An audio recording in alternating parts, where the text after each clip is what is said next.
नमस्कार, मैं ज्योति श्रीवास्तव। आप देख रहे हैं सी न्यूज भारत। वक्त हो चुका है बुलेटिन का।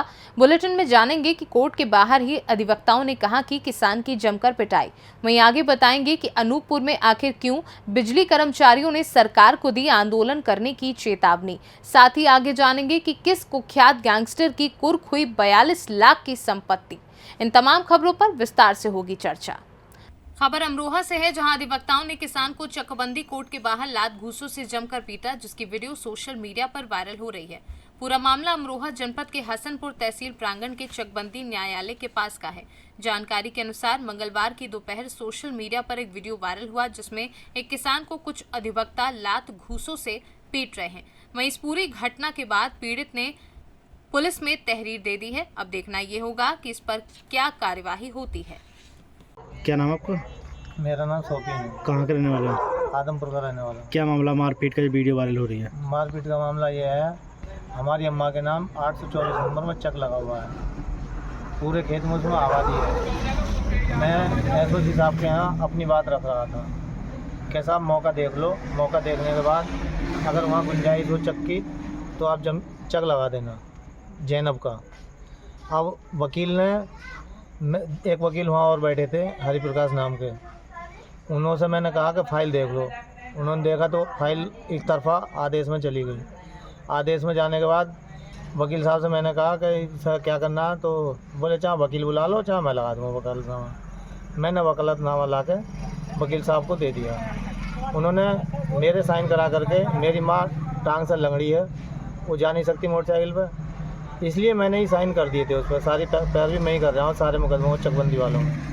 अब वो उसने कहा कि ये इनकी अम्मा का वकालतनामा लगना चाहिए, तो मैं बोला अभी अम्मा को बुला रहा हूँ। जब बुलाने की बात आई तो वकील भड़क गया। भड़कने के बाद उसने कहा मुझसे बड़े प्यार से कि शौकीन इधर आओ यार, समझौते की बात करेंगे ज़रा। समझौते की बात कहने पर गेट पे ही आया, तब इन्होंने मुझसे पकड़ कर हाथ खींच लिया बाहर को। फिर उसके साथ एक वकील और था और अन्य आदमी थे, उन्होंने पकड़ के खींच के मुझे लात घूंसों तो मारना पीटना शुरू कर दिया। पुलिस की तहरीर दी आपने? फिर पुलिस को हसनपुर में तहरीर दे दी है। क्या कार्रवाई हुई? कार्रवाई उन्होंने डॉक्टरी मेरी करा दी है, मेडिकल करा दिया है, और मेडिकल में मुझे जो है अमरोहा के लिए रेफर किया। वकील कौन थे? वकील यामीन है, चकोरी का रहने वाला है। उसका अमरोहा से सी न्यूज संवाददाता रामवीर सिंह की रिपोर्ट। जिला अनूपपुर अंतर्गत अमरकंटक में बिजली कर्मचारी संघ के द्वारा अधिवेशन रखा गया। कार्यक्रम में संघ के राष्ट्रीय एवं प्रदेश के पदाधिकारी पहुंचकर संघ के कार्यकर्ता का मनोबल बढ़ाया, जिसमें बिजली कर्मचारी संघ के द्वारा सरकार को आईना दिखाते हुए अपनी मांग रखते हुए कहा गया कि मुख्य रूप से बिजली कंपनी को निजीकरण से रोकना, आउटसोर्स एवं संविदा कर्मचारियों को रेगुलर करना, न्यू पेंशन स्कीम लागू करना, सामान्य वेतन लागू करना इत्यादि है। संघ के पदाधिकारियों ने कहा कि अगर सरकार ने हमारी मांगे नहीं मानी तो आगे चलकर और बड़ा आंदोलन करेंगे। विभाग द्वारा जो आप लोगों ने अधिवेशन अमरकंटक में किया, आपकी मुख्य मांगे क्या है?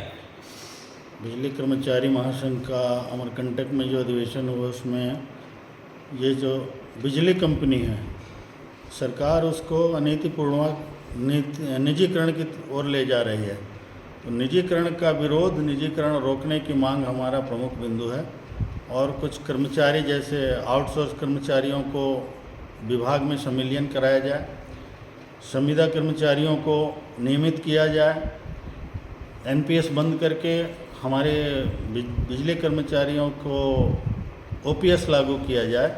ऐसे कुछ प्रमुख 13 बिंदुओं पर वहाँ विचार विमर्श हमारे अमरकंटक अधिवेशन में किया गया। आपका नाम? मेरा नाम जयप्रकाश नारायण शर्मा, प्रदेश सचिव बिजली कर्मचारी महासंघ। अगर आपके विभाग की मांगे नहीं मानी गई तो आप लोग अगला कदम क्या लेंगे फिर? देखिए, हम लोगों का क्या है, अभी जो ये अधिवेशन हुआ है पूरे प्रदेश से, और जो मुख्य मांगे अभी जैसे हमारे शर्मा जी ने बताया ये रखा गया है, ये सब मांगों को लेकर हमारे उच्च पदाधिकारी जाएंगे, ऊपर मैनेजमेंट से बात करेंगे।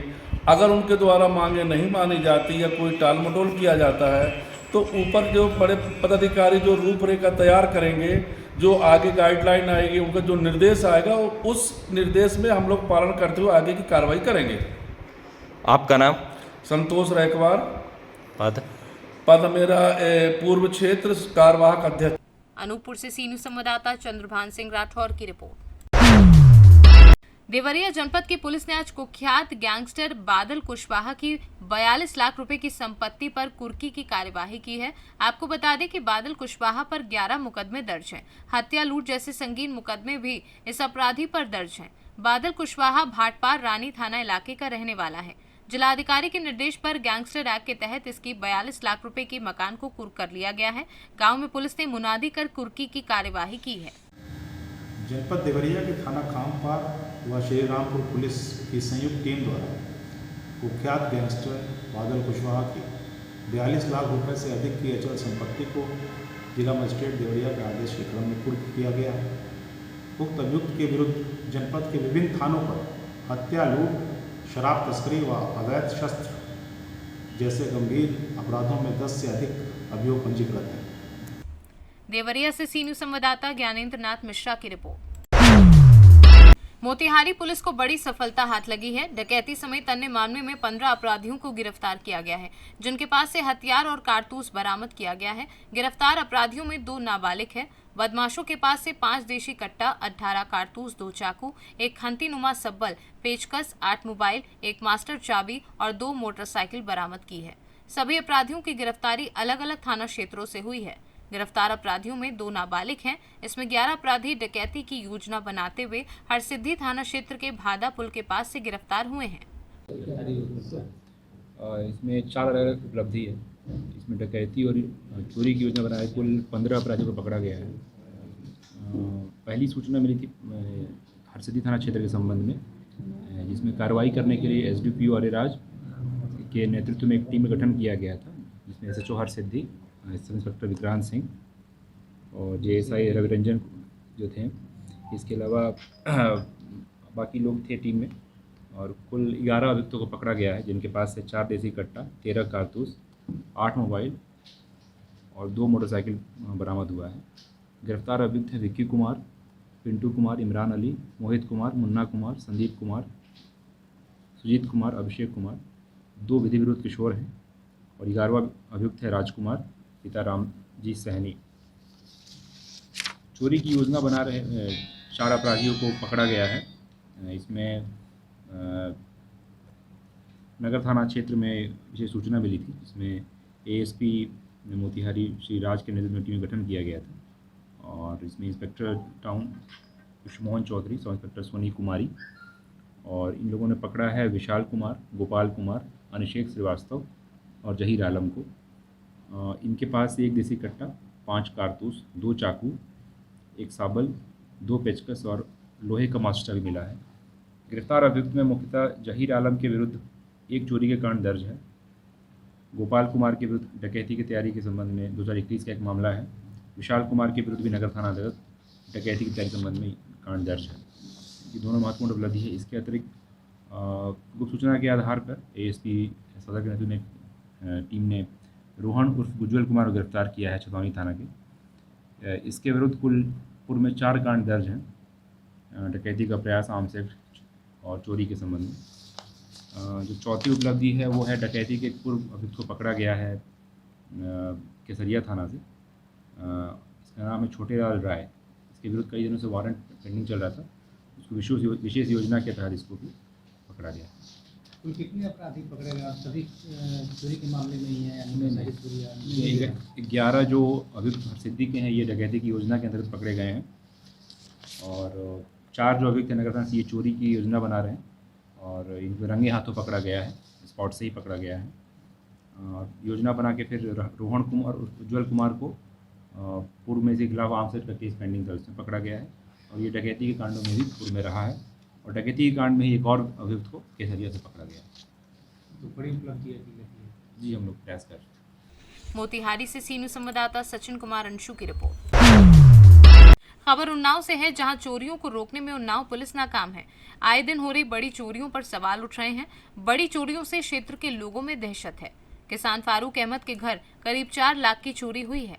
2 मई को ही भाई की शादी के रखे जेवर हुए पार। चोरों ने ताला तोड़कर बक्से में रखे जेवर उड़ा लिए। पूर्व में हो चुकी बड़ी चोरियों का भी अब तक पुलिस खुलासा नहीं कर सकी है। पूरा मामला बेटा मुजावर थाना क्षेत्र के शादीपुर का है। उन्नाव से सी न्यूज संवाददाता सुशील की रिपोर्ट। बेमेतरा के जनसेवक शिवम तिवारी कवर्धा में जारी श्री शिव महापुराण कार्यक्रम में शामिल हुए, जहां विश्व विख्यात कथावाचक प्रदीप मिश्रा, कामदगिरी पीठाधीश्वर श्री रामानंदाचार्य, राम स्वरूप आचार्य महाराज, चित्रकूट धाम के संत राजीव लोचन दास से आशीर्वाद लिया एवं क्षेत्र के सुख समृद्धि की कामना की। गौरतलब है कि धर्म नगरी कवर्धा में जारी इन दिनों श्री राम कथा, श्री महापुराण एवं श्रीमद् भागवत की त्रिवेणी संगम की धारा का रसवादन क्षेत्रावली से ले रहे हैं, जिसमें विश्व विख्यात संत प्रदीप मिश्रा भी पहुंचे हुए हैं, जिनकी कथा सुनने हजारों लोगों की भीड़ पहुंची है। शिव महापुराण, भागवत कथा एवं राम कथा का भव्य आयोजन हुआ। इस अवसर पर विश्व विख्यात प्रदीप मिश्रा जी एवं कामदगिरी पीठाधीश्वर राम स्वरूप महाराज जी से आशीर्वाद लेकर क्षेत्र के सुख समृद्धि की कामना की। बेमेतरा से सी न्यूज़ संवाददाता संजू जैन की रिपोर्ट। बेमेतरा कलेक्टर जन चौपाल में तहसील बेरला के ग्राम चेटुआ के किसानों ने चेटुआ से कीरतपुर पहुंच उच्च स्तरीय पुल पुलिया हेतु अर्जित किए गए जमीन का मुआवजा राशि दिलाए जाने के संबंध में आवेदन दिए हैं। सभी किसान ने बताया कि चेटुआ से कीरतपुर पहुंच उच्च स्तरीय पुल निर्माण किया जा रहा है, जिसके लिए पीडब्ल्यूडी विभाग द्वारा हम सभी किसानों से भूमि अर्जित की गई है। पुल निर्माण की कार्य प्रगति प्रभावित न हो, इसके लिए पीडब्ल्यूपी विभाग द्वारा हम सभी किसानों से उपरोक्त भूमि में कार्य प्रारंभ हेतु सहमति पत्र में हस्ताक्षर लेते हुए बताया गया था कि मुआवजा राशि 3-4 माह के अंतर्गत उपलब्ध करा दी जाएगी, लेकिन आज 2 साल हो गए, इस संबंध में विभाग द्वारा कोई संज्ञान नहीं लेते दिख रहा है। पुल निर्माण का 50% काम पूर्ण होने को है, लेकिन विभाग द्वारा अब तक मुआवजा राशि उपलब्ध नहीं कराई गई है। ग्राम चेटुआ क्या हो गया, क्या समस्या लेकर के आए? इसमें पुल निर्माण हो रहा है, गांव में बहुत बड़ा पुल का निर्माण हो रहा है, लेकिन मुआवजा राशि मिला नहीं है। किसान लोगों को ज़मीन छोड़े 2 साल हो गए और बताया गया था कि 3 से 4 महीने में आपका पैसा मिल जाएगा करके। काम को बढ़ाने के लिए सहमति पत्र में वो लोग हस्ताक्षर तो करवा लिया, लेकिन पैसा अभी तक नहीं मिल पाया है। ज़मीन को छोड़े 2 वर्ष हो गए। कितने ऐसे किसान हैं जिनके? इसमें लगभग 12-15 किसान हैं। कहाँ का आवेदन दे चुके? सब वहीं से हैं। आवेदन और कभी दिए थे? आवेदन 1 हफ्ता पहले और यहीं आकर लगाया हूँ, लेकिन उस पर कोई कार्यवाही अभी तक नज़र नहीं आया है। यहाँ आया था तब बताया कि ये काम एसडीएम साहब का है। जब एसडीएम कार्यालय पहुँचा तो बाबू भी बोल दिया कि 15 दिन के बाद देखते हैं करके, लेकिन अभी उसका कोई रिजल्ट नहीं दिखा है। कीरतपुर पहुँच मार्ग में ब्रिज कॉरपोरेशन द्वारा उच्च स्तरीय पुल का निर्माण किया जा रहा है। इसमें 16 लोगों की ज़मीनें आ रही हैं। आपसी क्रय नीति के आधार पर इनका प्रकरण तैयार कर लिया गया है। कुछ फॉर्मेलिटीज़ होती हैं, उनका वो कंप्लीट होने के बाद इनको मुआवजा भुगतान कर दिया जाएगा। बेमेतरा से सी न्यूज़ संवाददाता संजू जैन की रिपोर्ट। आप सभी ने कबर बिज्जू का नाम तो जरूर सुना होगा। कबर बिज्जू का नाम सुनते ही एक ऐसे खतरनाक जंगली जानवर की तस्वीर हम सबके जहन में उभरती है, जो दिखने में काफी खतरनाक और बहुत भयानक होता है। आज हम आपको खतरनाक जंगली जानवर कबर बिज्जू से रूबरू कराएंगे, जिसकी दहशत भिंड शहर के सबसे पॉश इलाके हाउसिंग कॉलोनी में दिखाई दी। कबर बिज्जू के देखते लोगों ने मोबाइल में उसकी तस्वीरें कैद की हैं। लोगों को देखते ही कबर बिज्जू गलियों से दौड़ते हुए दीवारों पर चढ़कर लोगों की छतों के रास्ते अचानक गुम हो गया। लोगों का कहना है कि कबर बिज्जू जंगली जानवर होने के साथ साथ शिकारी भी होता है और उसने हाउसिंग कॉलोनी के घर में गौवंशों के बच्चे का शिकार किया है। लोगों में दहशत है कि कहीं कबर बिज्जू के घर पहुंचकर किसी बच्चे के ऊपर हमला करके नुकसान ना पहुंचा दे। इस जंगली जानवर बिल्ली से बड़ा और भालू से छोटा होता है और उन्हीं के जैसा शिकारी जानवर दिखाई देता है। बुजुर्ग बताते हैं कि ये जंगली जानवर मुर्दों की कब्र खोदकर मुर्दों को उखाड़ कर खा जाता है और इसी वजह से इसका नाम कबर बिज्जू पड़ा है। लोगों का कहना है कि उन्होंने वन विभाग के अधिकारियों को इसकी सूचना भी पहुंचाई है, लेकिन अब तक वन विभाग का कोई कर्मचारी जंगली जीव की रेस्क्यू के लिए हाउसिंग कॉलोनी तक नहीं पहुंचा है। नाले के किनारे कबर बिज्जू नाम का जानवर आ गया है। वो घर में घुस आता है और किसी भी टाइम आ सकता है वो। और रात को रखवाली करनी पड़ रही है, रात को जागना पड़ता है। जानवर बंधे हुए हैं, भैंसियाँ हैं, गाय हैं, बच्चे हैं, उन्हें खा जाता है। छोटे बच्चे हैं, उनका भी डर है। ठीक है, बहुत परेशान है यार। पूरे मोहल्ले में दहशत है, मान लो आप लोग कैसे रह रहे हैं? हम लोग डरे हुए रह रहे हैं। रात को जागना पड़ता है, रात को सो नहीं पा रहे, बहुत परेशान है। रात को राउंड लगाना पड़ता है, घूमना पड़ता है। कहीं एक बार तो हमारे यहाँ आ गया था, अंदर तक आ गया है। तो यहाँ अंदर आके बैठ गया था, तो हम लोग डर गए एकदम से, फिर भाग गया। किसी पे हमला वगैरह किया अभी तक? नहीं, हमला तो नहीं किया, हम लोग पकड़ने के लिए जैसे उसके पीछे भागते हैं तो वो हमले करने के लिए बताया जा रहा है किसी पशु के बच्चे को भी। हाँ, ये पीछे हमारे चेस्ट करके पीछे एक गाय का बच्चा खा गया है। वो गाय का बच्चा पूरा खा गया और गाय का पैर भी खा लिया उसने। कैसा लगता है देखने में? वो देखने में ही मान चलो अपने ऐसा मान लो नौरे जैसा मान चलो आप, जैसे जंगली बिल्ली होती है ना, जंगली बिल्ली जैसा लगता है वो, मान लो। और कभी भी छोटा भी हो जाता है, कभी बड़ा भी हो जाता है, आकार बदलता रहता है। उसकी वजह से दहशत है, इतनी ज़्यादा दहशत है कि सो नहीं पा रहे रात को, मान लो चलो। क्या नाम है आपका? हमारा नाम दिनेश कुमार श्रीवास। क्या हो गया यहाँ पे? जानवर आ गया है कुछ। कौन सा? कबर बिज्जू। तो क्या दिक्कत क्या आ रही है? जिस चौके बंधे रहते हैं उसको खा जाता है, पूरी रात रखाने पड़ते हैं। गाय वगैरह मान ली, बच्चन का डर है, सभी प्रकार का डर रहेगा। और यहाँ पे 24 घंटा बैठा ही रहता है। तो आप लोग यहाँ से यहाँ घूम जाता है, यहीं घूम जाता है, पर मान ले। तो आप लोग कैसे रह रहे हैं? अब डर के रह रहे हैं। और कैसे रह रहे हैं? बच्चों को कैसे? बच्चों को देखे रहते हैं, अंदर कर लेते, भजिया वाला वो आए नहीं जाए, खाई नहीं जाए। गेट नहीं खोलते? हाँ, गेट नहीं वगैरह नहीं खोलते। और का क्या नाम है आपका? अनीता। बिल्ली भी खा ली है। तो मोहल्ले में कैसा माहौल है? डरा हुआ माहौल है मोहल्ले में, सभी लोग डर रहे हैं, बच्चे घर से बाहर नहीं निकल रहे हैं, खेल भी नहीं रहे हैं बच्चे। रात को 12 बजे तक लोग बाग पैरा मार लगाते हैं, हम भी लगाते, कभी कोई और लगाता है, ऐसे देखते हैं हम सब लोग। तो वन विभाग का कोई अधिकारी पहुंचा है? अभी कोई नहीं आया सर। तो अब कैसे काम चल रहा है? अब पता नहीं सर, अब पार्षद से बोल दिया है भाई खबर करो, जो पार्षद साहब क्या कहते हैं। तो आप लोग दिन रात में कैसे रह रहे हैं? बच्चे डर के रह रहे हैं, गेट लगा के रात को निकलते नहीं डर के वजह से। और क्या है, तो बच्चे तो खेलते ही नहीं डर के, बाहर नहीं आते, तो अंदर ही सभी। कितने दिन से माहौल बना हुआ? 5-6 दिन से है सर। क्या नाम है आपका? Bantu Tomar, housing colony. यहाँ पे कबर बिज्जू कोई जानवर आपके मोहल्ले में देखने में आया, क्या मामला है? सर मेरे यहाँ क्या है, वो बहुत दिनों से दहशत फैलाए हुए है और गैया की बछिया थी, उसने खा लिया है। अभी तक वन विभाग की टीम कोई आई नहीं है। तो अब लोग कैसे रह रहे हैं यहाँ पे?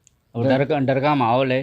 नहीं, कैसा डर का माहौल है? कैसे उसको रखा रहे हैं? क्या कर रहे हैं लोग? रात को जागते हैं सब लोग। तो फिर उसको पहरा देते हैं? हाँ बिल्कुल। तो अब आप लोगों को द्वारा शिकायत की गई है कहीं? क्या की गई है? अभी तक कोई कार्रवाई नहीं हुई, वन विभाग से कोई टीम नहीं आई। तो कितने दिन हो गए? कम से कम 4-5 दिन हो गए। 4-5 दिन हो गए। 4-5 दिन से माहौल है। उसका वीडियो भी वायरल हो गया है। क्या नाम है आपका? दीपक सिंह नरवरी। खाली डरी है, जाम घुसेगा और जाऊ में से निकलेगा कूद के सामने लकड़ियाँ ले लेके बच्चे आते हैं, निकल जाते हैं। क्या करें, परेशान है, बहुत परेशान है जाने मारे। भिंड से सीनू संवाददाता विनोद शर्मा की रिपोर्ट। उत्तर प्रदेश के मऊ जनपद के मोहम्मदाबाद गोहना नगर पंचायत क्षेत्र के जमालपुर पोखरा के पास आज सुबह शॉर्ट सर्किट से कबाड़ कारखाने में आग लग गई। पल भर में ही आग इतनी भयंकर रूप से फैल गई कि देखते ही देखते लाखों का सामान स्वाहा हो गया। कबाड़ कारखाने के मालिक ब्रिजेश गुप्ता ने बताया कि शॉर्ट सर्किट की वजह से कारखाने में भीषण आग लग गई। फायर ब्रिगेड और स्थानीय लोगों की मदद से आग पर काबू पाया गया, लेकिन तब तक 7 से 8 लाख रुपए का नुकसान हो चुका था। गुप्ता नाम है। आप ही की शॉप है? जी हमारा शॉप है। क्या मामला है? मामला ये है कि सुबह 7 बजे, कारण का विशेष तो पता नहीं चल पा रहा, लेकिन शॉर्ट सर्किट बता रहे हैं लोग। भयंकर आग, अगर नगर के लोग ना रहते, दोस्त यार स्टाफ ना रहता तो ये आग काबू होने लायक नहीं था भैया। लगभग कितने का नुकसान हुआ है? 7 से 8 लाख का नुकसान है भैया। कुछ बता सकते हैं कि ज़्यादातर क्या नुकसान है? सब प्लास्टिक स्क्रैप था भैया, बहुत लंबे स्टॉक में था भैया। आपने फायर ब्रिगेड को फ़ोन करा? फायर ब्रिगेड को हमने फ़ोन करा भैया। तो मौके पहुंची थी? जी मौके पहुंची, प्रशासन, फायर ब्रिगेड, दोस्त से लेके स्टाफ सारे लोग साथ दिए हैं, तब जाके ये आग पे काबू पाया गया भैया। जायसवाल। क्या मामला है? मित्र की गोदाम है ये, और धुआं देखते हुए सभी लोग आए। पता चला कि शॉर्ट सर्किट से आग लगा हुआ है, तो सभी मोहल्ले वाले, अगल बगल के लोग, स्टाफगढ़ सभी लोग थे और आग पे काबू पाया गया। समय से फायर ब्रिगेड भी आ गई, सभी लोग थे। अभिषेक गुप्ता। क्या मामला है? मामला यही है, आग लगने के कारण ये सब लोग इकट्ठा थे, हम लोग पहले से थोड़ा आ गए थे। जी। कैसे आग लगी? आग ये बता रहे हैं लोग कि शॉर्ट सर्किट से लगा हुआ। जी। लमसम कितना नुकसान हुआ? अरे करीब वही 7-8 लाख के रूप। जी। मौके पे फायर ब्रिगेड को आपने फ़ोन करा हुआ है? जी आई है, बस थोड़ा सा लेट आई है। मतलब आई थी? आई थी। मऊ से सी न्यूज संवाददाता प्रमोद विश्वकर्मा की रिपोर्ट। पीलीभीत के विकासखंड अमरिया सभागार में अग्रणी बैंक द्वारा BLBC बैठक का आयोजन किया गया, जिसका नेतृत्व LDM DDM द्वारा किया गया, जिसमें राष्ट्रीय ग्रामीण आजीविका मिशन के जिला प्रबंधक लालचंद्र एवं ब्लॉक मिशन प्रबंधक कुशाग्र अग्निहोत्री, रमनजीत, जागेश कुमार, मंजू सरोज के साथ ब्लॉक अमरिया के अंतर्गत आने वाले सभी बैंकों के शाखा प्रबंधक उपस्थित रहे, जिसमें स्वयं सहायता समूहों के बचत खाते खोले जाने एवं CCL लोन की विस्तृत समीक्षा की गई और सभी शाखाओं को जल्द से जल्द पेंडिंग फाइल्स को मंजूर करने हेतु निर्देशित किया गया। पीलीभीत से सी न्यूज संवाददाता जितेंद्र शर्मा की रिपोर्ट। फिलहाल इस बुलेटिन में बस इतना ही। देश दुनिया की बाकी खबरों को जानने के लिए आप देखते रहिए सी न्यूज भारत।